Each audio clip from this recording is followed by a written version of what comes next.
আমি ভাৰত ত্যাগ আন্দোলনৰ 9 তাৰিখে এইবাৰ ৰবিবাৰ পৰিছে। প্ৰতি বছৰে আমি ভাৰত ত্যাগ আন্দোলনক স্মৰণ কৰোঁ। ভাৰতৰ স্বাধীনতা আন্দোলনৰ কাৰণে 1942 চনত ভাৰত ত্যাগ আন্দোলনৰ ঘোষণা হৈছিল। ব্ৰিটিছৰ বিৰুদ্ধে যুঁজখন হ'ল। আজি কেইবাটা দশক 8টা দশক আমি স্বাধীন ভাৰত হিচাপে আছোঁ, কিন্তু আমাৰ দেশৰ চৰকাৰে আমাৰ দেশৰ শ্ৰমজীৱী মানুহৰ সমান অধিকাৰ, তাৰ মজুৰিৰ প্ৰশ্ন, কৃষকৰ কৃষি উৎপাদন বৃদ্ধি কৰা, তাৰ উৎপাদিত ফচলৰ ন্যায্য মূল্য, শিক্ষাৰ ক্ষেত্ৰত সাৰ্বজনীন বাধ্যতামূলক শিক্ষা প্ৰয়োগ কৰাৰ ব্যৰ্থতা, প্ৰাইভেটত গোটেই শিক্ষা ব্যৱস্থাটোক গতাই দিয়াৰ চক্ৰান্ত, ঠিক তেনেকৈ আমাৰ স্কিম ৱৰ্কাৰবিলাকৰ মাননি এটা দিয়ে, ন্যূনতম মাননি তেওঁলোকক জীয়াই থকাৰ কাৰণে পৰ্যাপ্ত মাননি দিয়াৰ ব্যৱস্থাটো নকৰিলে।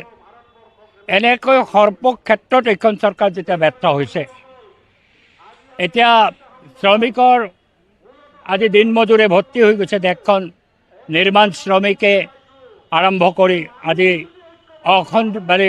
অসংগঠিত খণ্ডত শ্ৰমিকৰ ভিৰ হৈছে। কৃষক আজি কৃষি কৰ্ম এৰি দিনমজুৰত পৰিণত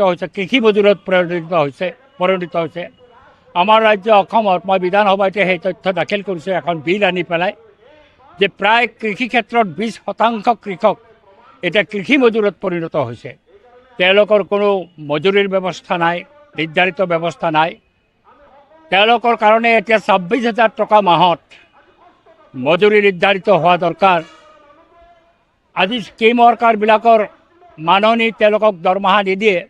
মাননি আজি তামিলনাডু যদি বৃদ্ধি কৰিব পাৰে 22,000 টকালৈকে, আজি তেলেংগানাই যেতিয়া বৃদ্ধি কৰিব পাৰে 19,000 টকালৈকে, সেই মাননি যাতে বৃদ্ধি হয় তেনেকৈ, এই সকলো দাবীক লৈ পেলাই আজি সমগ্ৰ দেশতে আমি আজি শ্ৰমিক কৃষকৰ সংগঠনৰ নেতৃত্বত অন্য আমাৰ গণসংগঠন, ভাৰতৰ ছাত্ৰ ফেডাৰেশ্যন, ভাৰতৰ যুৱ ফেডাৰেশ্যন, অংগনবাদী কৰ্মী সংস্থা, অন্য স্কিম ৱৰ্কাৰ, ৰান্ধনী সন্থা বা আশা কৰ্মী সকলৰ সমৰ্থনত আজি আমি আইন অমান্য আন্দোলনৰ কাৰ্যসূচী দিছোঁ।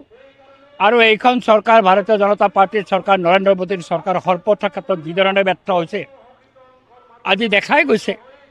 শিক্ষাৰ ক্ষেত্ৰত এটা পৰীক্ষা ভালকৈ চলাব পৰা নাই, মানুহৰ ক্ষোভ বৃদ্ধি হৈছে।